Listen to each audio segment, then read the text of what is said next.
میں سمجھتا ہوں آج کی یہ شب شکر کا تقاضا رکھتی ہے، اور شکر اس بات کا کہ اللہ تعالیٰ نے ہم پر اور ہماری قوم پر اپنی نظام انصاف اور عدالتوں پر ہمارا اعتماد اور یقین بڑھایا ہے۔ یہ ایک تاریخی فیصلہ تھا جس نے پاکستان کی جمہوریت کو، پاکستان کے ایوان کو، اس پورے نظام کو،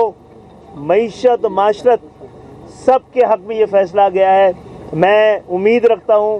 کہ نئی آنے والی قیادت ایک ایسا پاکستان دے گی جس میں پاکستان کی تمام لوگوں کو، تمام زبان بولنے والے، تمام علاقوں میں رہنے والوں کو برابر کا وفادار اور برابر کا حقدار سمجھا جائے گا انشاءاللہ۔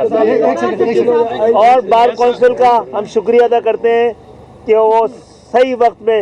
سچ کے ساتھ کھڑے رہی، اور میں خدا کا شکر ادا کرتا ہوں کہ اس نے ہمیں موقع دیا کہ تاریخ کے صحیح وقت میں ہم تاریخ کے صحیح سمت میں کھڑے تھے۔ ہم ایک منٹ